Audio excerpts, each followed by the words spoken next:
Olá, oitavo ano, tudo bem com vocês? Meu nome é Paloma, sou professora de língua portuguesa, seja muito bem-vinda ao meu canal. Olha só, se você já acompanha o meu canal, nós já falamos um pouquinho sobre texto, tipologia textual, gênero textual, e o principal que foi tratado aí foi o gênero notícia. Mas hoje nós falaremos a respeito do gênero literário. Olha só, antes disso, rapidinho, solta a vinheta!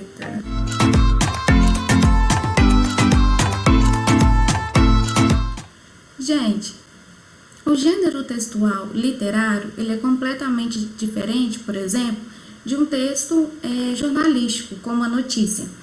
O texto literário, ele tem a função de distrair, entreter o leitor, ou seja, ele tem a função de nos tirar deste mundo, do nosso dia a dia, do nosso cotidiano, que muitas das vezes é bem duro, né? E nos levar a um estágio ficcional, né, da imaginação. E para isso ele vai usar recursos de linguagens, né, linguagens com plurissignificados, para nos induzir a pensar, a refletir naquela mensagem. Vai utilizar de imagens através de palavras para que possamos imaginar, né, fazer das palavras imagens dentro do pensamento, da cabeça, da imaginação de cada um. E o jornalístico? Totalmente diferente, né? O jornalístico já tem a função de informar, os fatos têm que ser reais, relevantes, né? Tem que pertencer a um público determinado, por exemplo, um público que se interessa por notícia, cultura, educação, segurança. As palavras vão ter o sentido real, denotativo, o objetivo, claro, tudo bem? Então, assim, só para fazer um paralelo, para que vocês tenham noção, a diferença que tem de um texto literário para um texto jornalístico, por exemplo. Tudo bem? Se você quer saber mais sobre gênero literário, como o dramático, que nós vamos ver aqui um pouquinho mais hoje, um pouquinho mais, né? Se você quer saber sobre o gênero lírico, épico, deixa aqui nos comentários que eu vou fazer uma videoaula só para isso. Tudo bem? Estou contando com a participação do oitavo ano aqui. Curte, inscreva-se, compartilha. O gênero dramático, ele tem uma finalidade de encenação e de ser dramatizado. Ou seja, são peças teatrais, né? Esse gênero, ele vem lá da antiguidade. E quando ele surgiu na sociedade, tinha a função de fazer culto aos deuses, né? E festas religiosas. Como assim? Tinham as festas e as pessoas iam ver as peças teatrais para distrair, justamente. Tudo bem? Então, como que hoje nós utilizamos o teatro? De uma forma bem diferente, né? Vamos dizer assim, um pouquinho perverso. Por quê? Enquanto lá na antiguidade era para cultuar deuses, né, festas religiosas, hoje não, né? Hoje nós vamos ao teatro muitas das vezes para ver comédia, né, stand-up. Então, assim, com o passar do tempo, as peças teatrais foram transformadas, né, tendo finalidades completamente distintas, diferentes. Tem 3 características que eu gostaria de ressaltar, que toda vez que você encontrar em um texto, possivelmente é uma peça teatral, ou seja, é uma dramatização, é uma encenação. A primeira delas é que o texto, quando ele é dramatizado, ele vai utilizar muito da linguagem gestual, né? E como que utiliza uma linguagem gestual? Através dos gestos, da linguagem corporal, o seu corpo que está comunicando uma mensagem. Além disso, nós também temos a sonoplastia e principalmente diálogo, tá? Um fala, o outro responde, e quando isso ocorre, eles vão utilizar de toda a linguagem, de todo um cenário para transparecer isso para o público com maior clareza. Fechou? Dá para entender aí mais ou menos? Eu acredito que sim. Então, professora, onde que nós vamos encontrar esse tipo de texto, né? Você vai encontrar na comédia, na tragédia, no alto e na farsa, ok? Esses são os mais conhecidos, mais comuns com esse texto dramático. Então, vamos partir para as atividades? Peço por gentileza que abram aí o PET, né, numa página da internet, ou Se você tiver seu PET impresso, pode acompanhar pelo PET também, tá? Vamos fazer uma leitura de um texto, ele é um pouquinho extenso, mas é uma leitura dinâmica, é um diálogo, você vai ver que os personagens são Tião e Otávio, então assim, é uma leitura gostosa, tá? A gente pode até imaginar que está no teatro, já que nós não podemos nos dar esse luxo em época de pandemia, né? O título é o seguinte, acompanha comigo aí na tela. Eles não usam black tie. É o dia do noivado de Tião. Lá fora os convidados chegam. Tião chega da rua feliz, encontra o pai na cozinha lendo o jornal. Tem uma nota sobre a greve da primeira página. Se até às 8 horas da noite não derem um aumento, greve geral na metalúrgica. Ninguém tem peito, pai. Como não tem peito? Tá esquecendo do ano passado? Eu não estava lá, mas eu estava. Deram parte do aumento, parte. E mesmo assim, porque todas as categorias aderiram, hein? Mas aguentar o tranco sozinha? Ninguém. Espera só a assembleia de hoje e vai ver que tem peito ou não. Eu tinha avisado, hein? O ano passado entramos em acordo com o patrão e foi o que se viu. Agora aprenderam. E por que entrar em acordo? Porque parte da comissão amoleceu. Tá vendo? Tá aí. Se em greve de conjunto metade da turma amoleceu, metade da turma não, senhor. Metade da comissão. E então? O quê? Eram pelegos. A turma topava, mas tinha meia dúzia deles que eram pelegos. A turma topava, os pelegos deram para trás. Não, pai. Pro senhor, quem não pensa como o senhor é pelego. Nada disso. Eram pelegos no duro. A turma que está aí é a mesma turma que fez greve no ano passado e que aguentou a tropa de choque em 51. E por isso mesmo estão cansados e não querem saber de arriscar o emprego. Tu está discutindo como um safado, pois fica sabendo que lá tem operário e não menino família para medrar. Pausa. Tu vai me dizer como o resultado da assembleia de hoje. Pausa, né? Tu tem medo. De quê? Uma porção de medos.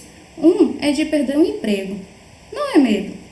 Então por que tu foi ver se arrumava emprego no escritório da fábrica? Ganha mais. Tu também procurou na fábrica do Dalmo. Lá ganha menos. Foi só para ter uma ideia. Tu acha que aguenta as lutas das fábricas sem medo? Se os outros aguentam. Se não aguentasse, a assembleia é hoje à noite. Braulio tá lá. Ele vem com as novidades. É capaz de vender as calças para prestar um favor. Tem poucos assim. Engano. Ninguém vale nada, pai. Como você tem medo? Tião, irritado. Mas medo de quê, bolas? De ser pobre, da vida da gente. Com o gesto de quem afasta os pensamentos. Ah, tu é nervoso. Tô apaixonado, pai. Não liga não.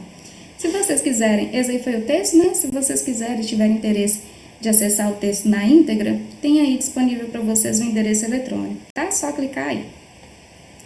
Vamos para as atividades. 1. Qual é o fato principal desse texto? Onde possivelmente ocorreram os fatos? Qual é aproximadamente o tempo de duração dessa cena? O fato principal é o debate sobre a greve geral da metalúrgica, onde pode ter ocorrido em um salão de festas ou em algum cômodo da casa de um dos personagens. Não dá para saber, né? Se você for na íntegra do texto, eu acredito que dê para entender onde que essa cena ocorre. Mas aqui, só por esse trecho, não dá para saber. E o tempo? Então, aqui também não fala, né? No texto também não fala. Só que pensa bem, não é um diálogo, né? Não é um texto dramatizado, encenado. E eu não fiz a leitura aqui com vocês, né? Eu mesmo sendo as duas personagens. Então, gastei mais ou menos, eu acredito, uns 8 minutos. É o tempo da duração, tá bom? Número 2. O texto teatral, as falas das personagens assumem um papel de destaque na construção da história. Como é reproduzida a fala das personagens?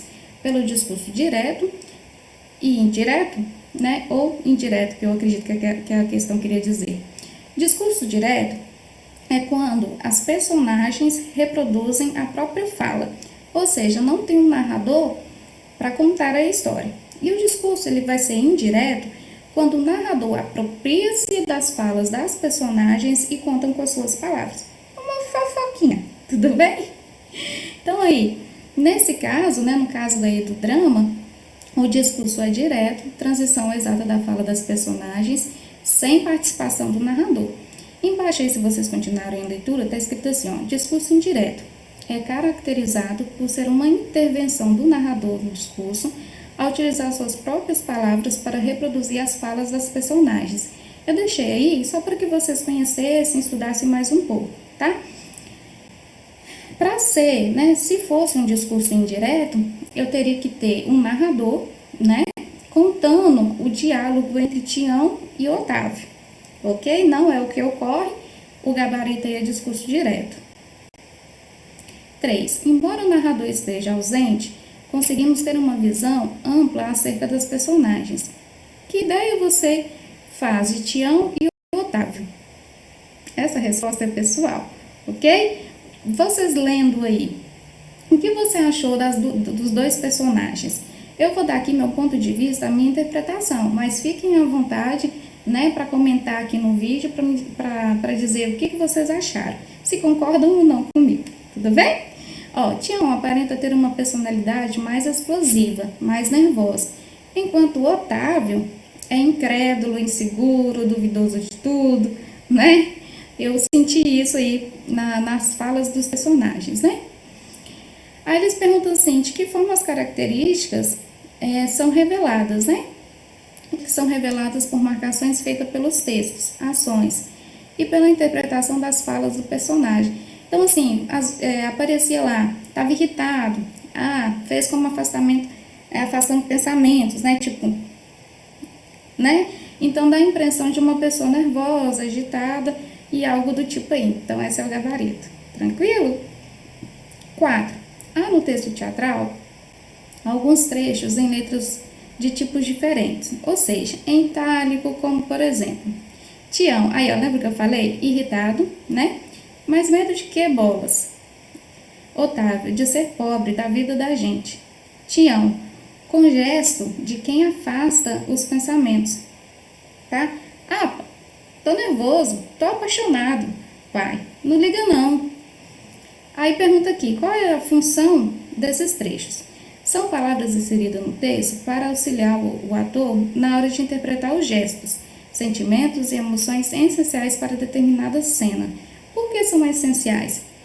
O autor, né, dessa obra, nessas falas, nessas cenas, ele quis colocar essa interpretação, né? Nas outras falas, nas outras encenações, o ator tinha a liberdade, né, de fazer um gesto, deixar de fazer. Mas aqui não, aqui ele queria que o ator fizesse justamente este gesto. Tudo bem? 5. O texto teatral é escrito para ser representado. Na cena lida, que tipo de variedade linguística predomina? Justifique a sua resposta. Culto formal? Não tem como, gente, a letra A. Porque para ser a letra A, teria que ser aquele português mais adequado, com palavras rebuscadas, né? Do tipo que nós vemos em jornal, artigo científico, ou algo assim do tipo. Não é isso que é utilizado no texto. Regional é quando as palavras, nós podemos identificá-las de uma região do país. Também eu não consegui, eu não sei te falar se eles são do Sudeste, se são nordestinos, não deu para interpretar isso. Culto informal é quando usa o português mais adequado, só que com um pouco menos de formalidade. E popular, esse sim, esse daqui que foi utilizado, porque eles falam usam várias palavras, né, do dia a dia, do uso coloquial da língua portuguesa, como tá aí, pró, medrar, tudo bem? Então, resposta, gabarito. Popular, é notório que o texto foi escrito em uma linguagem popular em que os personagens apresentam palavras utilizadas de uma classe trabalhadora, tudo bem? E aí, curtiu? Se você tiver alguma dúvida, quer que eu comente mais a respeito de algum discurso direto, indireto, algum gênero textual literário, dicionário, tá? Qualquer coisa, deixa aqui nos comentários. Eu tenho o prazer de fazer um vídeo explicando tudo direitinho para vocês, tá? E não se esqueça, hein? Inscreva-se, curte, compartilha e eu te vejo em breve. Beijo, obrigada por tudo sempre.